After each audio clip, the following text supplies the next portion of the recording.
हरियाणा के गुरुग्राम में प्रयागराज का रहने वाला शिवशंकर एक निजी कंपनी में काम करता था। साथ में उसकी पत्नी और 12 साल का बेटा भी था। शिवशंकर की शादी साल 2012 में पूनम से हुई थी। दोनों उत्तर प्रदेश के प्रयागराज जिले के रहने वाले थे। शिवशंकर रोजी रोटी की तलाश में दिल्ली आया था, जहां थोड़े दिन इधर उधर रोजगार की तलाश करने के बाद गुरुग्राम की एक निजी कंपनी में उसकी जॉब लग गई थी।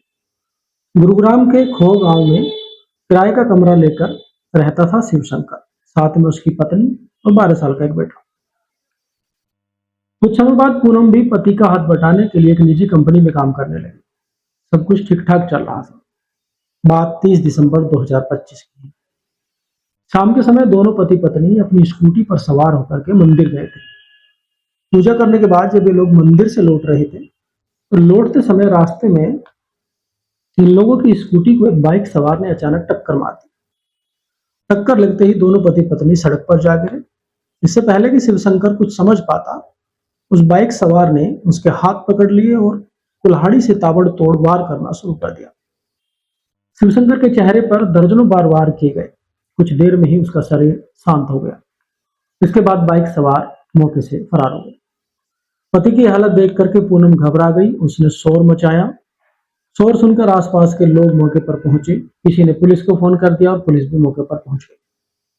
अब शिवशंकर को तुरंत अस्पताल ले जाया गया। शुक्र यह रहा कि उसकी जान बच गई, उसे समय से इलाज मिल गया। अब पुलिस ने हमलावर का पता लगाने के लिए शिवशंकर की पत्नी पूनम से पूछताछ करनी शुरू की। तो उसने बताया कि एक बाइक सवार ने आकर के अचानक से उनकी स्कूटी में टक्कर मार दी। अचानक से हम लोग सड़क पर गिर गए और पति को बचाने की जद्दोजहद में वो उस हमलावर का चेहरा नहीं देख पाए। अब पुलिस ने मामला दर्ज किया और फिर आगे की जांच पड़ताल में जुट गई। अगले दिन शिवशंकर को होश आ गया। पुलिस उसके बयान लेने के लिए अस्पताल पहुंची और जब पूछताछ की गई तो पूरी कहानी ही पलट गई। शिवशंकर ने पुलिस के सामने जो खुलासा किया, उसे जानकर पुलिस के साथ साथ उसके परिवार वाले भी हैरान रह गए। दरअसल हैरानी की वजह यह थी कि जब शिवशंकर ने बताया कि उस पर जो हमला किया था वो किसी और ने नहीं बल्कि उसकी अपनी पत्नी पूनम ने किया था।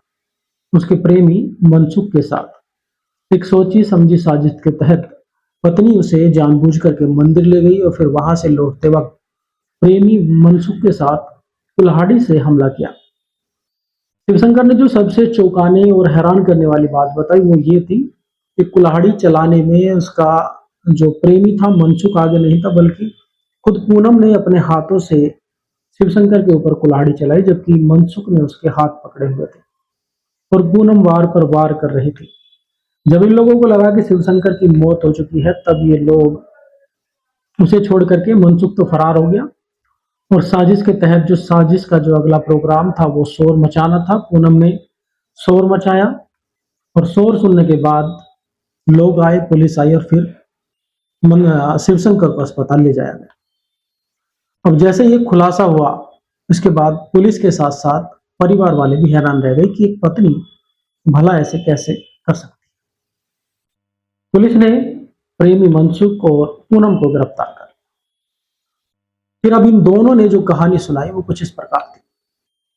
पूनम जिस कंपनी में काम करती थी, उसी कंपनी में काम करता था बिहार के खगड़िया का रहने वाला मनसुख। काम के दौरान ही पूनम की जान पहचान मनसुख से हो गई थी और ये जान पहचान ही कुछ समय बाद धीरे धीरे अवैध संबंधों में बदल गई।